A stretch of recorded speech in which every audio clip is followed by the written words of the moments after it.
자, 이제 어디로 갔는데? 반가로 이번에 귀속자가 불분명한 경우 봅시다. 귀속자가 불분명한 경우. 원칙으로 돼 있죠? 원칙. 자, 대표자 상여 처분. 대표자 상여. 자, 이건 무슨 말이냐면, 봐봐. 회계상 소득과 세법상 소득의 차이가 나는 거야. 가령 예를 들게. 회계장부에 잡손실이 1000만원이 있어. 잡손실이 1000만원. 그러면 세법상 손실로, 즉 세법상 송금으로 인정을 받으려면 증빙 같은 게 있어야 돼. 어떤 손실인지. 그런 게 아무것도 없는 거야. 그러니까 경리 담당자한테 왜 잡손실이라 했나 하니까 돈이 1000만원이 빵꾸 안 왔는데 왜 빵꾸 안 왔는지 몰라서 그냥 잡손실 처리했습니다. 그럼 세법상 소득 송금으로 인정이 안 돼. 비용으로 1000만원을 잡았다고. 세법상 송금은 인정액은 0원이야. 송금 불산입으로 세무조정이 일어나는 거야. 입금 산입, 송금 불산입, 세무조정. 돈이 밖으로 빠져나가느냐? 저 1000만원 빠져나가고 없어. 빠져나가고 없어. 그럼 누구한테 갔는데 귀속자를 가려가지고 소득세로 과세해야 되는데 누구한테 나갔는지도 모르겠어. 그러면 대표자가 갖고 간 걸로 처리하겠다. 대표자를 문책하기 위해서. 그래서 대표자 상여로 처분해서 대표자에게 근로소득세를 과세해. 왜 장부를 그런 식으로 관리했느냐? 문책하는 차원이에요. 됐어요? 됐죠? 오케이. 자, 이 시험에 나오는 거야. 자, 그런데 예외. 그냥 받아들이세요. 지금 이해하기 힘들어요. 국세기본법상 수정신고 기한 내에 부당하게 사회유출된 금액을 회수를 하고 세무조정으로 입금 산입에서 신고하는 경우는 유보로 처분해주겠다. 자, 이건 무슨 말이냐면 여러분들 아직 국기법을 접해본 적이 없어서 생소할 건데 회사에 돈이 빵꾸가 난 돈 1000만원이 있어. 그래서 잡손실 처리했다고. 근데 나중에 알게 된 거야. 나중에 알게 돼가지고 그래, 야, 잡손실 처리하면 안 된대. 안 된대. 그래서 다시 회사 통장에 돈을 1000만원을 집어넣었대.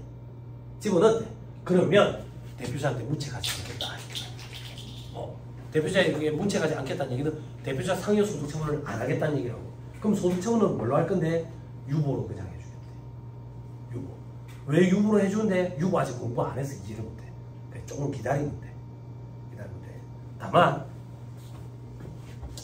그러니까 혜택을 주는 거야. 문책하지 않겠다라는 거야.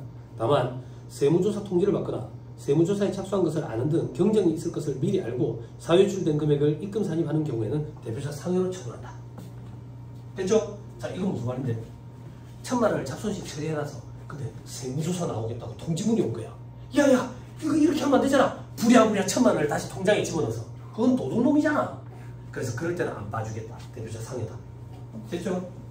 경쟁이 뭔지는 부가세세법 강의할 때 이미 다 얘기를 했어요. 그죠? 그 동영상 이 참고를 좀 하시면 되고, 지금 단계에서 경쟁이 무슨 말인지 모르시는 분들은 그냥 세무조사다 이렇게 생각하면 편할 거예요. 부가세 강의 참고해봐요. 어디 들어가 보니까 있더라. 스크롤 막 이렇게 올려야 되지만. 자, 그 밑에 별표시에 어쩌고저쩌고 돼 있죠? 그죠? 요거는 넘어갑니다. 다음 페이지. 맨 밑에 대표자 상여 처분 방법에 막 각인 이런 거 있는데 이건 보지 마세요. 너무 지엽적이에요. 자, 다음 페이지. 반가로 3번에 추계의 경우 돼 있죠? 추계의 경우. 추계가 뭐냐면 추측해서 계산하는 걸 추계라고 그래요. 뭘 추측해서 계산하는데? 이 소득을 왜 추측해서 계산하는데? 입금, 송금 가지고 계산하는 거 아니야? 장부를 씹어 먹고 있거든. 그러니까 뱃속에 좀 들어간 부분이 있어. 그거는 확인을 할 수가 없잖아. 추측해서 계산하는 거지. 추측해서 계산. 어떤 경우에 그런 경우들이 있는데 장부를 했는데 자연재해가 나가지고 장부가 물에 실려 내려간 거야. 요즘에 장부를 손으로 안 쓰잖아. 컴퓨터에다가 입력할 거 아니야. 컴퓨터에 입력해놓은 그 데이터도 홍수에 물에 같이 실려 내려간 거야. 그런 일이 없지만 가정을 하는 거지. 혹은 증빙 이런 걸 아예 정리를 안 해가지고 아예 증빙이 없는 거야. 그럴 때는 추측해서 계산하는 게 훨씬 나아. 그런 걸 추계라고 해. 추계. 됐죠? 자, 그때 입금 산입액은 추계로 결정된 과세 표준에서 결산상 법인세 비용 차감전 순이익을 뺀 걸 입금 산입한대. 이건 무슨 말이냐면 장부를 씹어 먹었어. 반만 씹어 먹은 거야. 그러니까 나머지 반을 보고 소득을 뽑아낸 금액과 추측해서 계산한 금액의 차이를 입금 산입하고 됐어요? 그거 대표자 상여 처분해버리겠대. 그 밑에 별표시. 됐죠? 왜 장부를 씹어 먹었냐 이거야. 안 그래? 금리빨만 빼고 씹어먹는다고 장부를 씹어먹으면 되겠냐고. 그죠? 너무 오래됐네. 그 아저씨 이름 뭐예요? 왜 텔레비 안 나와? 할아버지 되겠다. 아니 아저씨가 텔레비 안 나와. 아줌마는 텔레비에 좀 나왔어. 몰라. 무슨 말인지 모르고. 자, 다만 다음의 경우에는 기타 사유줄로 처분한다. 즉 사후관리를 안 하겠다는 얘기야. 어떤 경우인데 천재지변 등으로 부득이하게 장부 증명서류가 멸실됐대. 됐죠? 그래 동그라미 2번은 볼 필요 없다. 됐나요? 됐지요? 자, 그 다음 반가로 4번. 무조건 기타 사유줄로 처분하는 경우. 기타 사유줄로 처분하면 사후관리 안 한댔다. 됐죠? 자, 옆에 취지 한번 봐봐. 취지 두 번째 칸에 국가에 기속될 때 실무적인 관행, 이중과세 방지, 실질 기속을 밝히기 어려운 경우 이런 것들 있죠? 그죠? 자, 하나씩 보자. 실질 기속을 밝히기 어려운 경우 동그라미 1번 50% 한도 기부금, 30% 한도 기부금, 10% 한도 기부금의 송금사의 한도 초과액 무슨 소리인지 모르겠죠? 기부금 파트 되면 할 거예요. 그죠? 기부금 한도, 기부금 파트에서 이거 보고 요 페이지 와가지고 확인할 거예요. 다시. 동그라미 2번 기업 업무 추진 및 접대비 한도 초과액. 됐죠? 접대비 파트에서 공부하고 요 페이지 와서 다시 또 확인할 거고. 동그라미 3번 업무와 자산 등에 대한 지급이자 소급불사리. 구전에 지급이자 소급불사리 파트 공부하고 여기 와서 확인할 거고. 동그라미 4번 간주인들의 입금 산입액.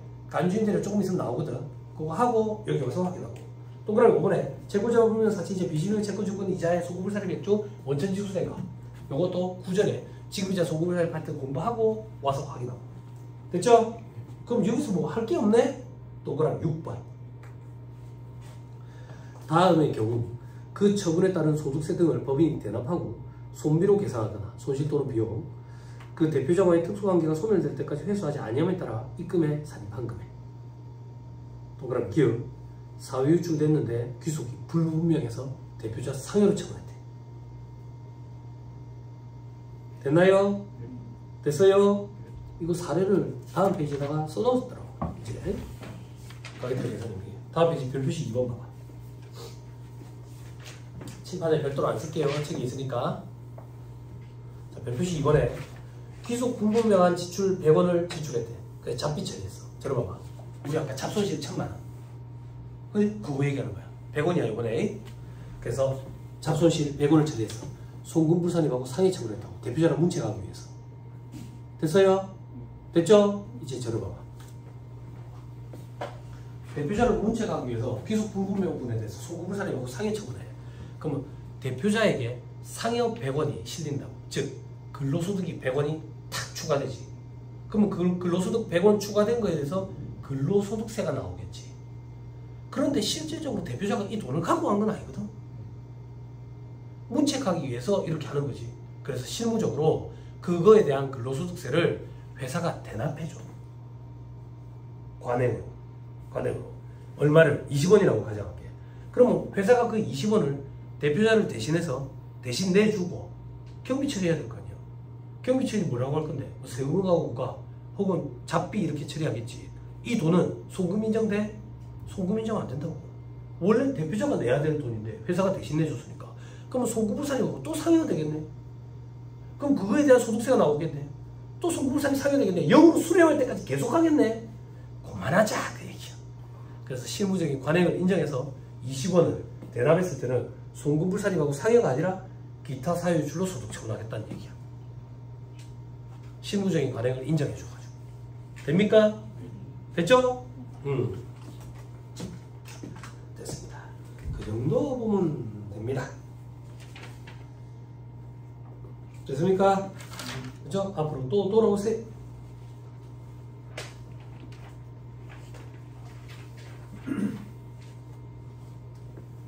자, 이제 또 그럼 기억받고 그 밑에 또 그럼 니은 추계 결정에 의한 입금 산입액을 대표자 상여로 처분한 경우에도 그렇게 합니다. 우리 위에서 봤지? 추계 결정한 경우에 차이를 입금 산입하고 대표자 상여 처분했지. 그러면 대표자 근로소득이 구성하니까 소득세가 나오겠지. 회사가 그걸 관행사한테 대납하거든. 그걸 또 송금불산입 상해 처분하면 영으로 수령할 때까지 계속 하니까 그만하자. 송금불산입하고 기타 사유줄 처분하겠다. 근데 시험에 어떻게 나왔는데 대표자에게 귀속이 분명하다 이렇게 등장했었다. 불분명한 경우에만 이렇게 하는 거야. 분명하면 대표자 상해 처분하는 게 맞아. 됐죠? 불분명한 경우가 시험에 많이 나왔거든. 출제 교수님이 허를 찌는 거야. 불자를 빼버렸어. 어떻게 해? 주의해야 돼요. 그게 어떤 개념이냐면 이렇게 생각하면 돼. 여러분들 회계 시간에 금융자산을 2개 파트로 나눠가지고 공부했죠. 양이 많아가지고. 금융자산 원이 많이 힘들죠. 그죠? 삼각공학가치성 금융자산, 기타 포괄손익 공정가치성 금융자산 어렵죠. 그죠? 그 수험생들이 어려운 걸 드립다 파거든. 드립다 파. 단기손익 공정가치성 금융자산을 출제하신다고. 그러면 어버버해. 짧은 시간에 긴장을 해서. 이 바닥이 참 희한하다고 수험생들이. 전환사채, 신주식구사채가 굉장히 어려운 파트거든. 내용도. 근데 수험생들이 그걸 출제하면 정답률이 굉장히 높아. 굉장히 높아. 이게 전통적으로 어렵다라고 얘기하는 건 수험생들이 시간을 그만큼 많이 할애해. 그럼 결론적으로 이렇게 생각해봐. 내가 어려워하는 파트는 사람이 본능적으로 시간을 또 적게 투자한다 해. 골고루 잘해야 된다. 골고루. 예. 누구나 IQ 100 이상이면 누구나 다 따라갈 수 있는 과정이니까 내가 어려워하는 파트는 내가 상대적으로 시간을 적게 투자한 게 아닐까 이렇게 생각해보면 얼추 맞아. 그래서 공부를 할 때 일주일에 한 번씩 피드백을 가져야 돼. 내가 어느 과목에 어느 정도 투자했는지. 희한하게 원가를 등한시한다. 원가가 쉽다라는 걸 본능적으로 느끼고 있거든. 그러다가 나중에 원가가 발목을 잡는다. 골고루 해야 돼. 골고루. 됐죠? 나중에 원가가 발목 잡는 거 ABC 활동률 배분율이 안 나온다. 소수점이 끝없이 나온다. 막 이렇게 계산기가. 그럼 사람 미치는 거지. 울면서 푼다고.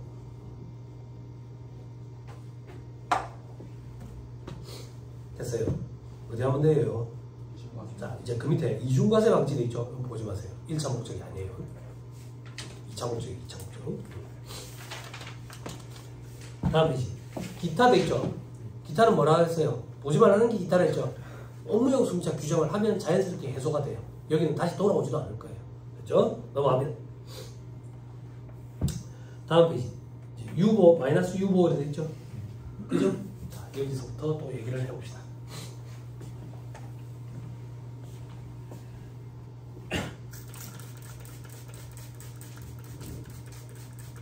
뭐 재밌는 거 없나? 재밌는 거 없어요? 조교 선생님 재밌는 거 없어요? 소다팝 봤어요? 봐도 돼. 지금은 아직 공부한 게 얼마 없기 때문에 조금 있으면 아무것도 보면 안 돼. 사자보이즈 못 봤어요? 엄청 인기인데.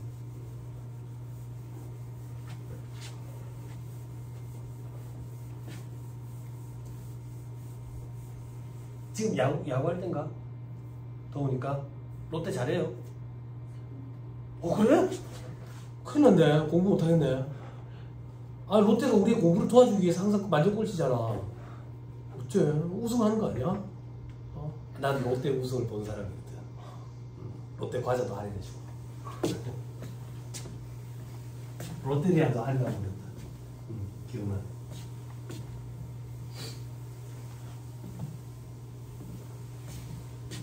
자, 유보나 마이너스 유보를 볼 거예요.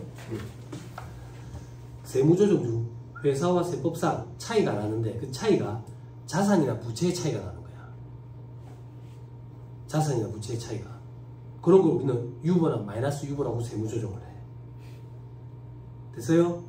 뭔 소리인지 모르겠죠? 그죠? 칠판 보세요. 가래를 하나 뜰게요. 여기 주자.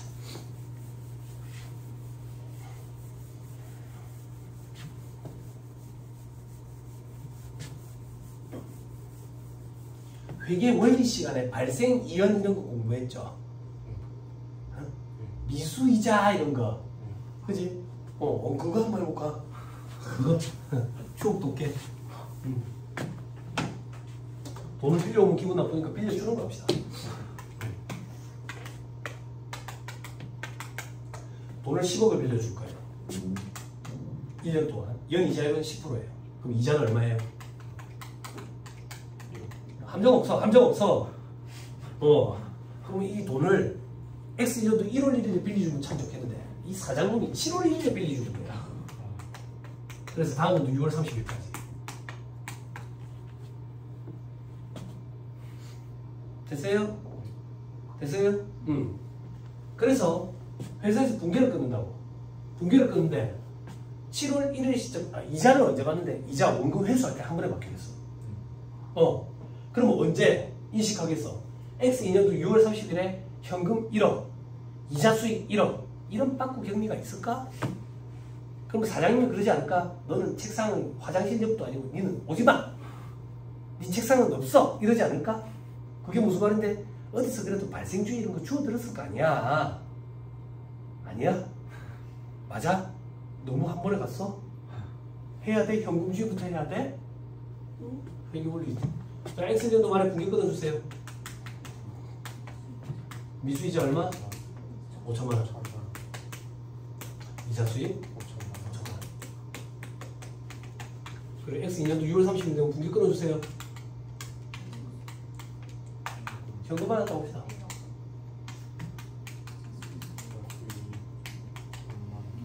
미수이자? 세무사님 이게 이해가 안 됩니다. 학원 오지 마. 반을 잘못 찾아왔어. 이게 이해가 안 되면 저기 저 컴퓨터 학원 가야 돼. 전산회계 이런 학원 있어. 전산회계, 전산세무 이런 학원 있다. 그거 가야 돼. 잘못 찾아서 여기 세무사 시험 대비반이야. 자부심에 보내. 자부심에 보내. 학원에서 잘 안 좋아하겠다.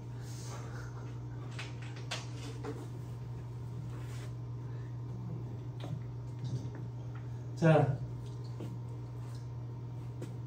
세무조정은 회계와 세법의 차이가 있다고. 지금 회계는 발생주에 따라서 회계 처리를 잘 했어요.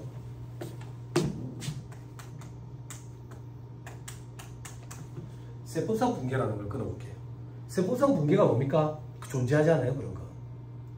세법상 분계라는 건 존재하지 않는다고. 그런데 세무조정을 우리가 원활히 하기 위해서 세법상 분계가 만약에 존재한다면 이렇지 않을까라고 추정해서 하는 거지, 지금부터 끊는 분계는 세상에 존재하지 않는 분계예요. 무슨 말인지 이해했어요? 자, 세법상 분계가 만약에 존재한다면 어떻게 될 거냐? 귀속시기부터 봐야 돼. 세법에서 손익귀속시기라고 표현한다고. 이 손익이 뭔데? 이자 수익이네. 이자 소득. 잘 따라오세요. 안 써도 돼요. 법인세법상 이자소득의 귀속시기는 나중에 5장의 손익귀속시기 제일 마지막 파트에서 공부하는데, 지금 조금만 얘기하면 법인세법상 이자소득의 귀속시기는 소득세법상 이자소득의 귀속시기 규정을 준용한다 이렇게 되어 있어요. 그럼 소득세법으로 가야 돼. 소득세법상 이자소득의 귀속시기는 이자소득 종류에 따라서 다르지만 대부분 현금주의예요. 받았을 때라고. 왜냐하면 공공다수를 상대로 하기 때문에 발생주의로 미수이자 계산하기가 관리하기가 쉽지 않아요. 대부분은 현금주의예요. 그걸 가지고 갈게요. 그러면 세법의 귀속시기는 이자소득은 현금주의래. 세법상 분계라는 건 존재하지 않지만 존재한다고 가정을 하면 X1년도에는 분계가 없을 거야. 받았을 때 인식해야 되니까. 그럼 X2년도 6월 30일에 현금 1억, 이자소득 1억. 글씨가 마음에 안 든다. 이게 자꾸 움직인다. 분필이 너무 마음에 안 든다. 어떻게 해야 될까? 울어야 될까? 울어도 넘기지 않는다. 그래도 인제대에 고등학교보다 안 낫다. 내가 인제대에 간지 벌써 한 5년 가까이 돼가는데 갈 때마다 보드마카 얘기하는데 총대도 없더라. 요즘에는 애들이 총대가 보드마카 갖다 주고 그랬는데 요즘에 보드마카 내가 어디서 주고 와야 된다.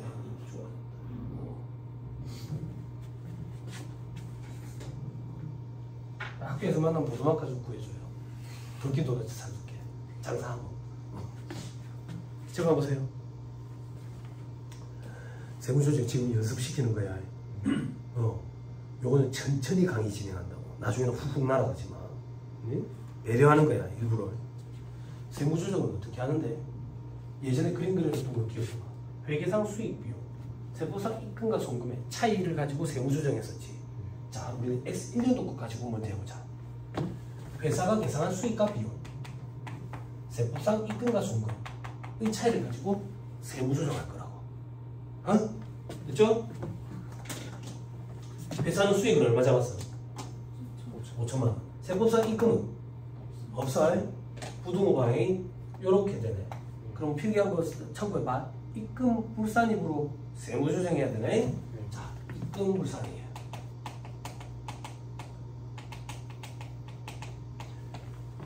그리고 계정과목을 쓴다. 세무조정을 할 때 계정과목 쓰는데 계정과목을 미수이자 써도 되고 이자 수익 써도 되고 이자 소득 써도 되고 뭐든 상관없는데 이 바닥에서 관행상 계정과목은 재무상태표상 계정과목을 많이 쓴다. 많이 쓴다. 손가락이 6개인 나라에서는 손가락 5개가 비읍시니까 따라가자. 우리도. 그래서 미수이자 5천만원. 입금불산입 이제 송금사입에서 올 수 있는 소득처분 2가지. 차이가 자산부채 차이를 일으키면 마이너스 6고 그게 아니면 기타라 했잖아. 이 회사와 회계와 세법상의 차이 이 5천만원이 자산부채의 차이를 일으키는지 살펴보자.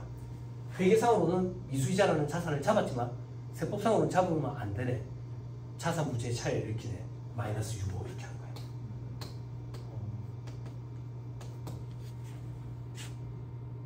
됐어요? 됐어요? 안 어렵죠? 안 어렵죠? 자, 이제 X 2년도로 가보자. X 2년도. X 2년도에 또 세무조정을 하려면 회사가 계산한 수익과 비용, 세법상 입금과 송금의 차이, 이것도 요 밑에 하자. 막 쓸게 많으니까.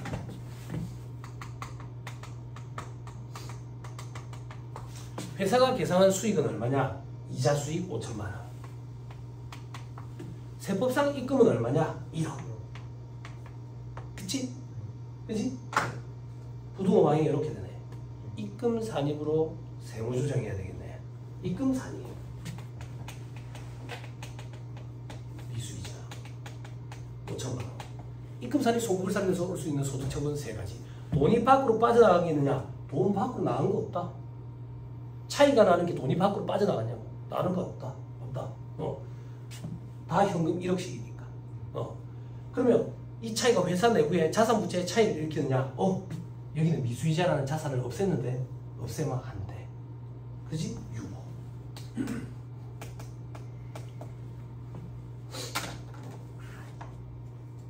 됐어요?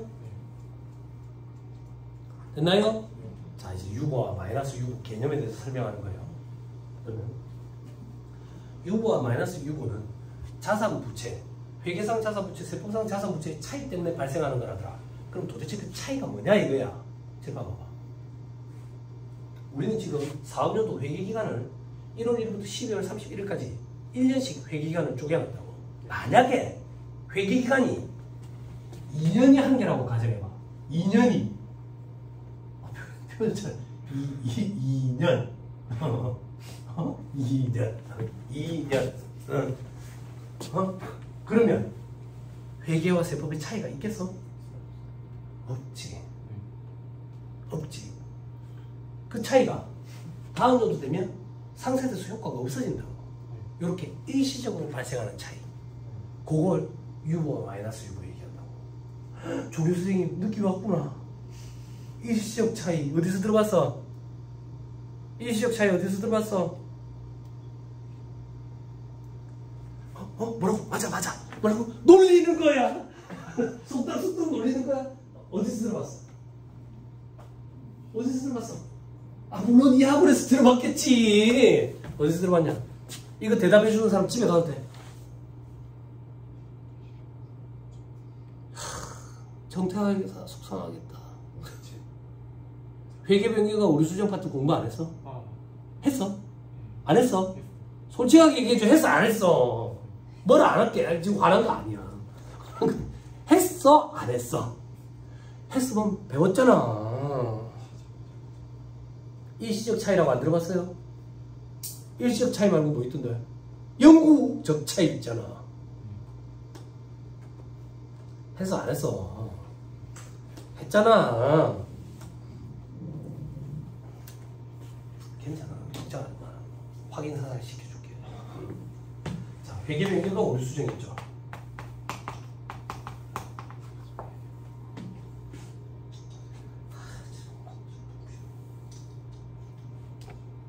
회계변경과 오류수정. 둘의 차이는 뭐냐?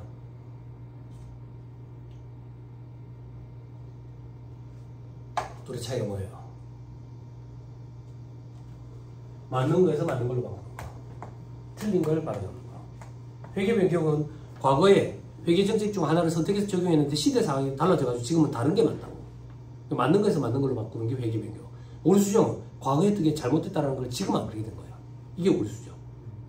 회계 변경은 두 가지로 나뉘죠.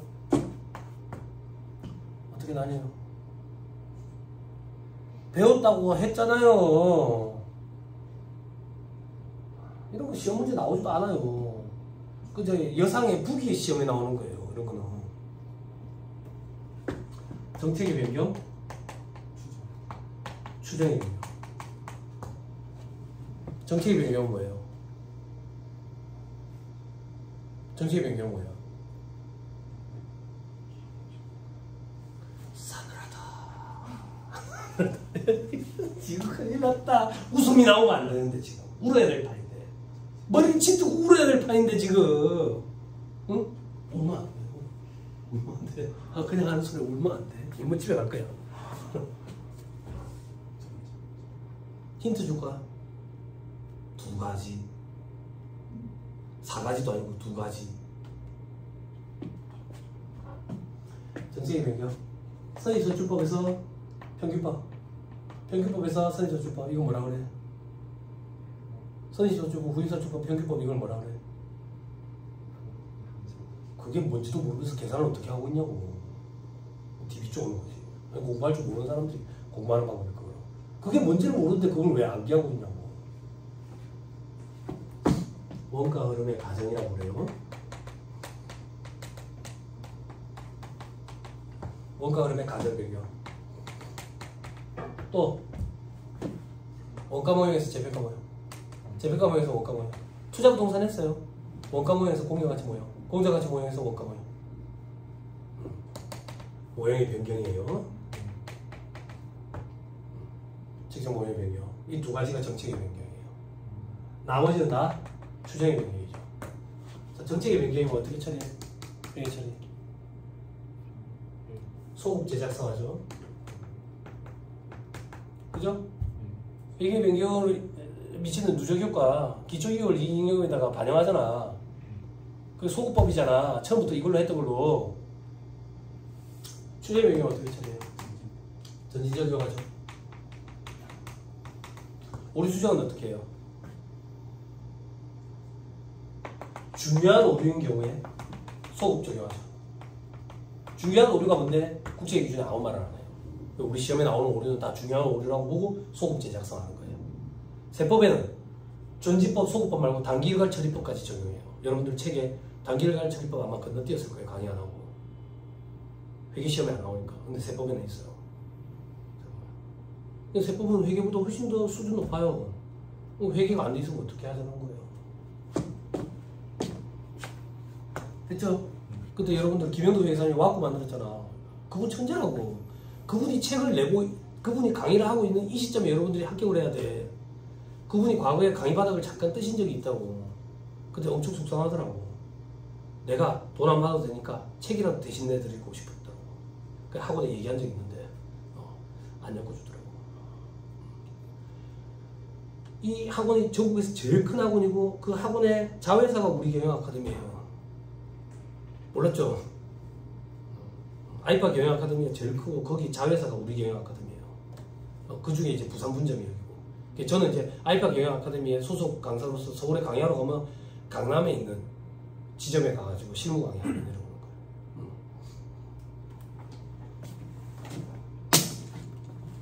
거예요. 속상해. 평가 소실을 하고. 평가 소실 났잖아. 왜? 없어지면 가면 손실이잖아. 없지도 않잖아.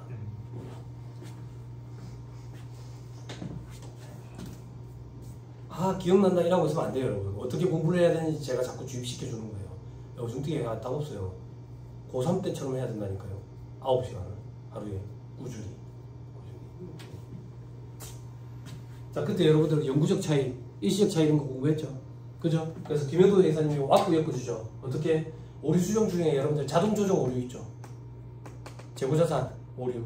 그거는 요거랑 같이 일맥상통하죠. 풀이 방법이. 나머지 이는 뭔데? 비자동 조종. 그죠? 그럼 공부했던 거 기억나죠? 안 했어요? 봐봐요, 있어요. 책에도 다 소개해놨어요. 없다고 거짓말 하지 마세요. 회계명령에 대한 누적 효과 이런 거 뽑아내고 그런 거 하죠. 그죠? 당기소득에 미치는 영향, 기초 2월 이익잉여금에 미치는 영향, 기말 2월 이익잉여금에 미치는 영향, 재무상표표 2개 그려가지고, 그죠? 그죠?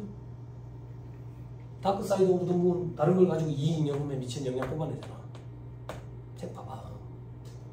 이 와꾸를 처음 개발하셨을 때 내가 혼자서 그 와꾸를 4시간 동안 뜯어보고 있었어. 왜? 이 와꾸를 여러분들한테 전달해 줘야 되는데 김영근 회계사님한테 수강생들이 찾아갔는데 와꾸 이거 원리가 어떻게 되냐고. 그럼 김영근 회계사님이 그런데 왜 안 풀려? 풀리면 됐잖아. 근데 내가 그 와꾸를 전달하면서 왜 안 풀려? 풀리면 됐잖아. 그러면 쓰레기 같은 새끼. 저거 지가 모르는 갑다 이런다고. 근데 내가 이 와꾸를 한 4시간 동안 뜯어봤는데 이분 천재야. 천재야. 이분은 회계사가 아니라 수학자가 됐어야 될 분이야. 이분의 머리가 너무 부러워. 여러분들 그림 있잖아. 그림도 이분이 처음에 회계바닥에 도입했다고.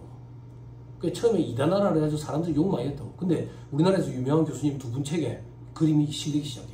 송인만 교수님이랑 김성희 교수님. 한 분은 성균관대에 계시고 한 분은 서울대에 계신다고. 서울대랑 성균관대에 있는 학생들은 복 받은 거야. 그 2분 책을 가지고 공부하니까.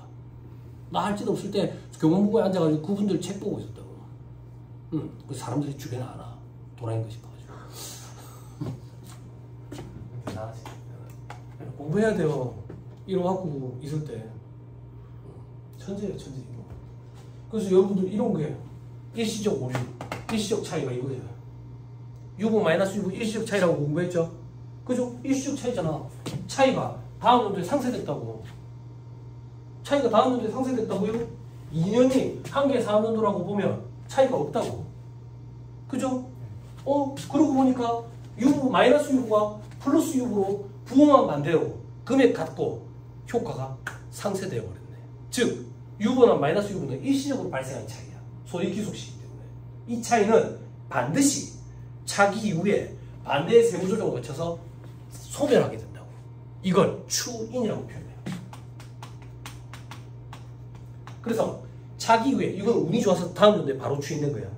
100년 뒤가 될 수도 있어. 그래서 유보나 마이너스 유보는 별도의 서식에 모아놓고 우리가 정리하고 관리한다고. 그 표의 제목이 자본금과 적립금 조정명세서 을표야. 2차 시험은 자본금과 적립금 조정명세서 을표를 작성하시고 그냥 이렇게 등록한다고. 그래서 우리가 이거 연습을 해보는 거야. 연습을 어디다가 할 거냐. 앞에 서식이 몇 개 있었는데 4-14 페이지 오세요.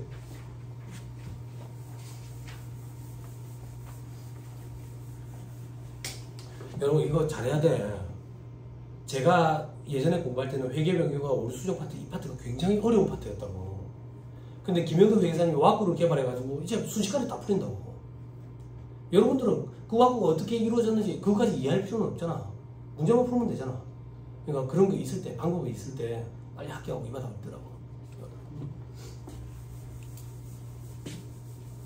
예전에 제가 준비할 때는 이 파트에 시험 문제 나오면 다른 문제부터 풀어야지 이랬다니까. 지금은 와꾸가 있어가지고 다 풀려. 현금으로 김영근 회사님 와꾸 최고잖아. 다른 사람 강의 다른 강사 강의 들었던 수험생들도 현금으로 파트 때문에 김영근 회사님 강의를 듣는데, 그럼 현금으로가 과거에는 어려웠어요? 엄청나게 어려웠다고. 어느 정도였냐면 상상도 못할 거야. 제가 대학 다닐 때 대학교 2학년 1학기 되면 재무회계, 중급회계 이래가지고 제 수업을 들어. 그럼 보통 그 중급회계 책은 학교의 교수님이 쓴 책이야. 그 강의하시는 교수님이 현금으로 파트 강의할 때 어떻게 하냐면 많이 강의를 해, 칠판에. 하다가 왜 안 맞지? 야 이거 어디 틀렸냐? 이랬더. 그게 무슨 말인데? 지가 써놔놓고 지가 못하고. 그 정도로 어려웠다고. 그 정도로. 근데 김현우 회사에 와꾸에다 지금 다 풀린다고.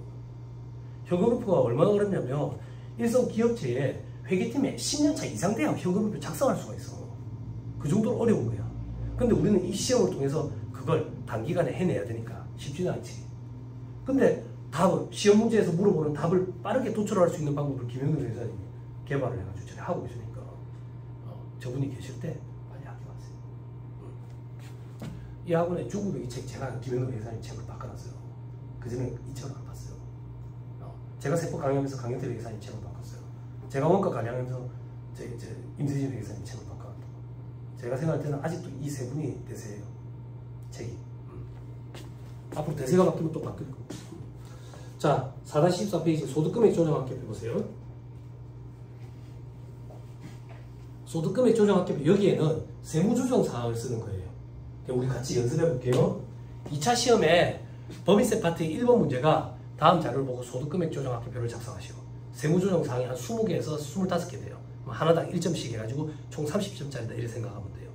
그래가지고 자료가 페이지가 엄청나게 많죠. 그리고 법인세 2번 문제가 토픽 문제 15점짜리 문제. 그 토픽 문제가 어떤 건데 뭐 최저한세 관련된 거라든지 아니면 연결이라든지 합병 분할이라든지 불공정 자본거래라든지 이런 것들이 15점짜리 토픽으로 나오는 거예요. 그럼 뭐 세무사님이 어렵다는 법인 뭐 대소증 나오면 퇴직급여증 나오면 1점짜리 한 개씩 1점짜리 한 개씩 세무조정사. 그렇게 되는 거예요. 자, 소득금액 조정할게요. 자, 임금사리, 소득금사리. 소득사리, 임금사리. 과목, 금액, 청. 과목, 금액, 청. 자, X 1년도 거 세무조정사항 갖다 써볼게. 입금불산입 미수이자 5천만원 마이너스 유보지? 여기다 쓰겠네. 여러분들 거기다 써보세요. 과목의 미수이자 5천만원 처분의 마이너스 유보. 됐어요? 실제 실무에서는 마이너스 유보라고 안 하고 유보 감소 이렇게 합니다. 괄호 해가지고 감소 이렇게 돼 있어. 근데 우리 수업 목적으로는 그냥 마이너스 유보 이렇게 하세요. 됐어요? 세무사님 칸이 모자라가지고 0을 다 못 집어넣겠습니다. 그것도 방법이네. 한 칸에 0 3개씩 넣는 거야. 우리나라는 3단위씩 끊잖아. 그래 외국이랑 좀 다르잖아. 안 맞잖아. 3단위씩 0 3개씩 0 3개씩. 아니 우리나라가 4단위씩 끊지. 그지? 0 3개씩.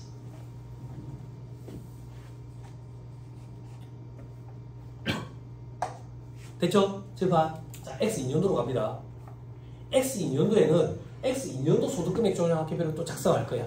근데 우리는 지금 소득금액 조정학계표 한 개밖에 없으니까 이렇게 해가지고 X2년도 값 써보자고. X2년도 거예요. X2년도에는 여기에 미수이자 5천만원 유보.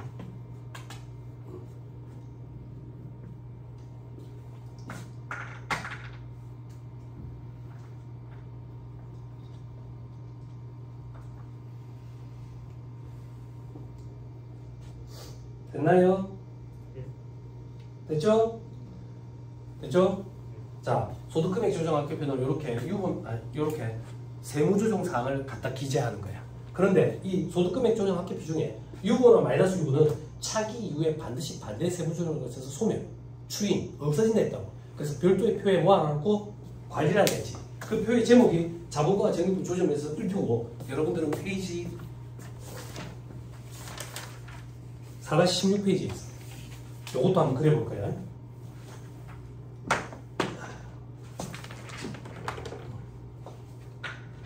자본과 적립금 조정에서 1표.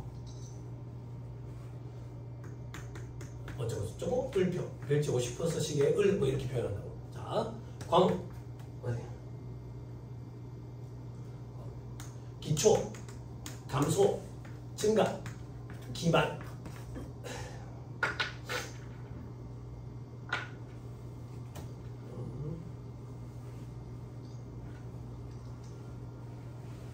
그죠? 기반.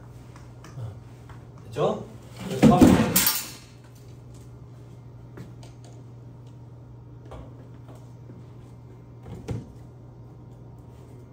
못 봤다고?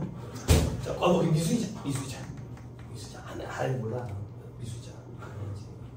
뭐 한다고 이거 갖다 놨어. 자, 그럼 미수이자. 미수이자는 X1년도에 해보자. X1년도에 미수이자 얼마? 5천만원 마이너스 1고 여기야. 기초에 없고 마이너스 쓰면 안 돼. 마이너스는 여기 마이너스 쓰는 게 아니라 감소된 걸 여기 쓰는 거야. 증가했다고. 얼마? 마이너스 5천만 원이 증가한 거야. 그래서 기만에 마이너스 5천만 원. 요렇게.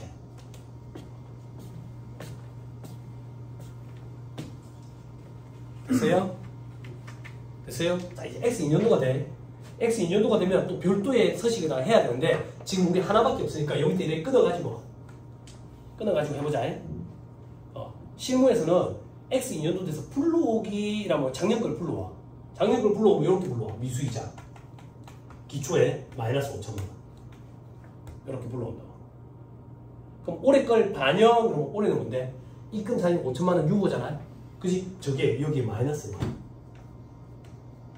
이렇게 감소되는 형태.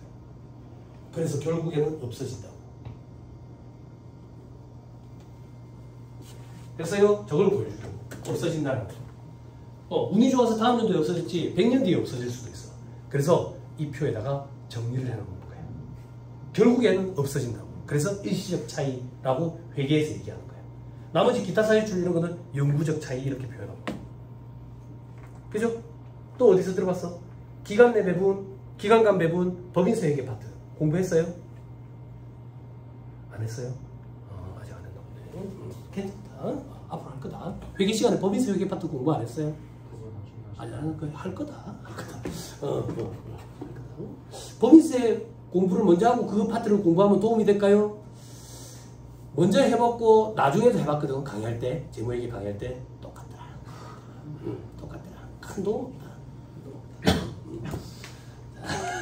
됐죠? 다시 돌아오세요. 유보나 마이너스 유보는 그 얘기다. 일시적 차이, 영구적 차이, 법인세 회계 파트에서 그런 얘기를 듣게 될 거다. 자, 그래서 동그라미 1번, 동그라미 2번 소멸, 추인이라는 표현 앞으로 계속 등장한다. 추인된다. 그래서 을표를 작성하게 된다. 저 밑에 반가로 2번에 유보 마이너스 유보에 추인 유형 돼 있죠. 세법 초보자는 그냥 넘어갈 거 이렇게 돼 있죠. 그죠? 그냥 넘어가지 말자. 그냥 넘어가지 말고 다음 년도에 자동 추인되는 경우 재고자 3평가 손익. 여러분 저기 회계 변경과 오류 수정할 때 자동 조정 오류 그랬잖아. 다음 년도에 오류가 수정됐잖아. 이것도 오류가 자동으로 수정되기 때문에 자동으로 추인된다고. 됐죠? 자, 나머지는 보지 말고요. 나중에 다 합니다.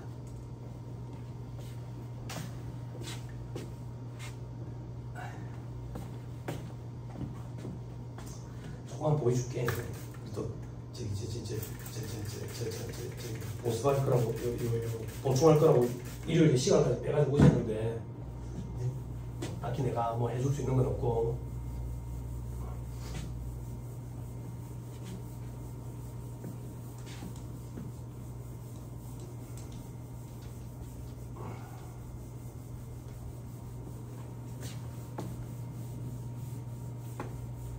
요 얘기 잠깐만 하고 싶시다.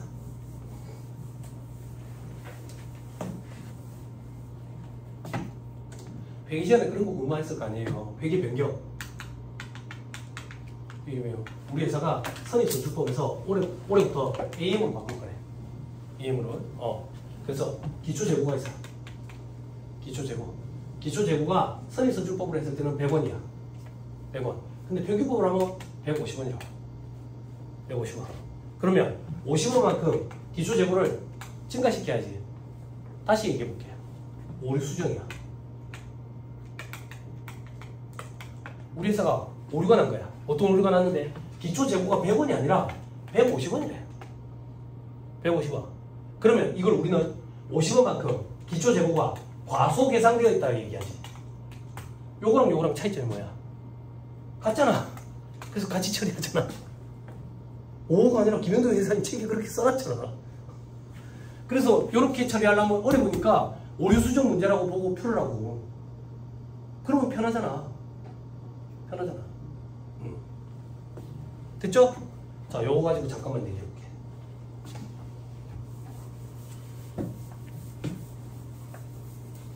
기초재고가 50원만큼 적다는 얘기는 작년에 기말재고가 50원만큼 적었다는 얘기야.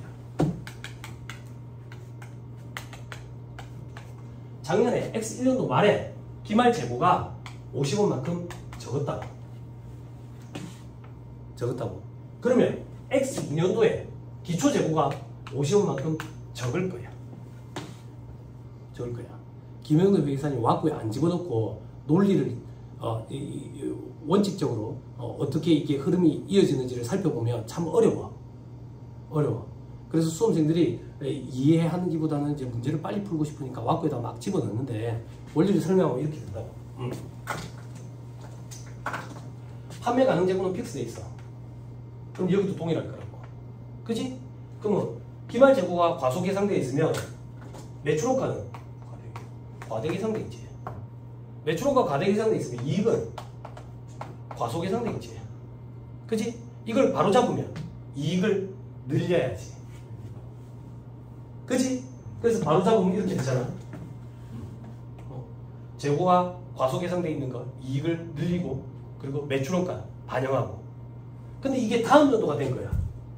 다음 연도가 돼가지고 수정하려면 기초 2월 이익령으로 넘어왔을 거 아니야. 그 기초 2월 이익령에 미치는 영향을 반영해 주는 거지. 그게 회계 변경으로 인한 누적 효과라고.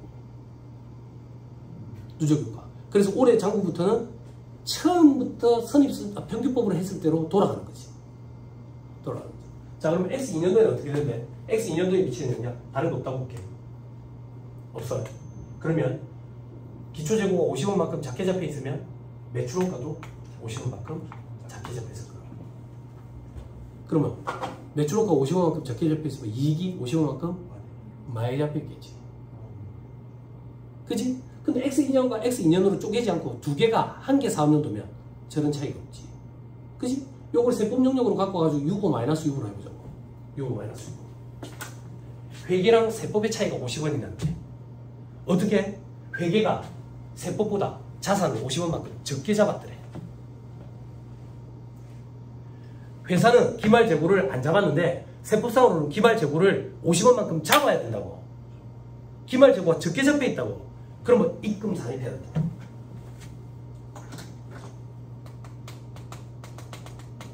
재고자산 50원. 자산의 차이가 있기 때문에 유보했다. 그치? 회계가 바로잡지 않았다면 바로잡으면 이익을 늘려야 되잖아. 그치? 회계가 안 바로잡대. 세법에서 늘리는 거야. 다음 연도가 되죠. 요게 입금불산입 혹은 송금산입 재고자산 50원 마이너스 6 이렇게 상세가 됩니다. 그 회계 변경 그리고 오류 수정 요 파트에 있는 재고자산 자동 조정 오류 그거 수정하는 거랑 요거랑 똑같다. 그래서 다음 연도에 자동 조정이 되기 때문에 자동 추인된다라는 표현입니다. 그렇게 연결하면 참 편한데 회계도 안 돼 있고 세법도 안 돼 있으면 연결이 안 되지. 생자배기로 처음 듣는 얘기지. 그치? 어느 순간 보일 거예요. 시험장에 들어가기 전에 보였으면 참 다행이겠는데. 네, 그래요. 그래서 세무회계 시험에서도 기말 재고가 과소 계상되어 있다 그러면 단기에 입금 산입 단기에 추인하는 분계를 추인하는 세무 조정을 해줘야 돼. 아무 언급이 없어도 일정 자동 조정되기 때문에.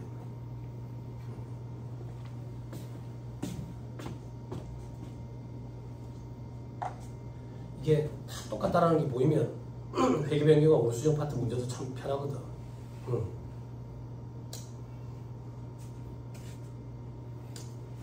여러분들 회계 파트에 시험 문제 물어보는 건 이거거든. 기말 이익잉여금에 미치는 영향. 여기 기말 이익잉여금에 미치는 영향. 요 두 개 차이가 단기 순이익에 미치는 영향. 그지? 근데 이익잉여금 뽑아내려니까 쉽지가 않거든.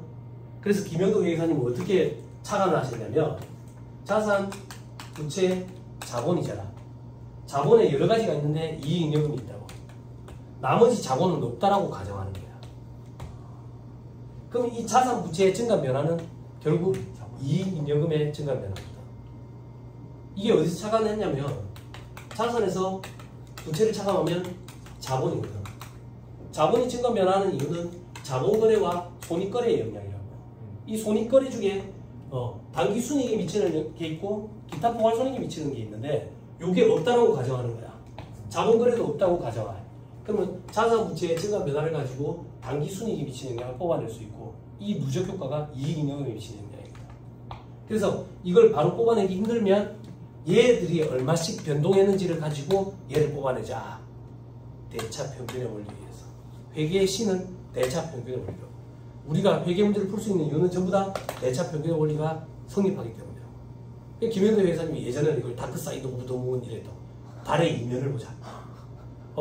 달의 뒤가 어떤 모양인지 모르겠으면 나머지 면을 가지고 추정해보자는 얘기야. 이게 현금으로 가면 너나법이라고. 요즘엔 뭐라 하더라? 로렌의 십자가? 로렌의 십자가? 근데 그런 걸 몰라도 된다고. 수험생 입장에서는. 수험생 입장에서. 풀고 나가면 돼. 이런 방법이 없을 때는 하기 힘들다고. 현금으로 과거처럼 기준거래 추정하고 이러면 뭐 미친다고. T계정법하고 교수도 못 푼다고. 자기가 책을 쌓아놓고. 컨트롤 C, 컨트롤 V니까.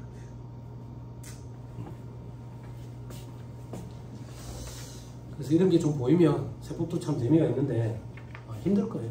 근데 아마 2차 시험 합격선까지 올라가면 아마 시험장 가기 전에 보일 거예요. 그러면 이제 암기할 게 줄어들죠. 암기할 걸 최소화시켜야 소득세법에 소득공제를 암기하죠. 그죠? 거기는 제가 뭐 도와드릴 방법이 없어요. 그냥 암기예요, 암기. 암기 못하면요, 떨어지는 거죠.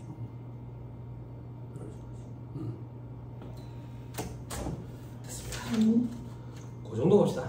그 정도 보고 4-30페이지에 추인과정이 2에 있는데 요거 사례 하나 잠깐 쉬었다가 요거 또 설명을 좀 드릴게요. 잠깐 쉬었다가 합시다.